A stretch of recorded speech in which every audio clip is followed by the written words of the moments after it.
லேவியராகமம் புஸ்தகத்தில் பலிகளை குறித்து அதிகமாய் சொல்லப்பட்டிருக்கிறது. ஒவ்வொரு விதமான பலிகளை குறித்து. அன்பானவர்களே, இந்த பலிகள் எல்லாம் எதை குறிக்கிறது என்று சொன்னால், இயேசு கிறிஸ்து என்கிற ஒருவர் நமக்காக வந்து நம்முடைய பாவங்களுக்காக தன்னையே பலியாக ஒப்பு கொடுப்பார் என்பதற்கு முன்னேட அடையாளமாக இந்த பலிகள் எல்லாம் லேவியராகமம் புஸ்தகத்திலே செலுத்தப்படுகிறதை நாம் பார்க்கலாம். அன்பானவர்களே, நம்முடைய பாவங்கள், நம்முடைய மீறுதல் அக்கிரமங்களுக்காக இயேசு கிறிஸ்து ஒருவர் பலியாகி நம் பாவங்களுக்கெல்லாம் நிவர்த்தியை உண்டாக்கினார்.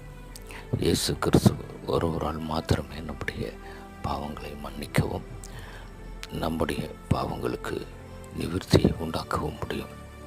நம் பாவங்களை நாம் இயேசுவின் இடத்தில் அறிக்கை செய்தால் அவர் மன்னித்து அவருடைய விலையேறப்பட்ட இரத்தத்தினாலே நம்மை கழுவி சுத்திகரிக்க வல்லவராக இருக்கிறார்.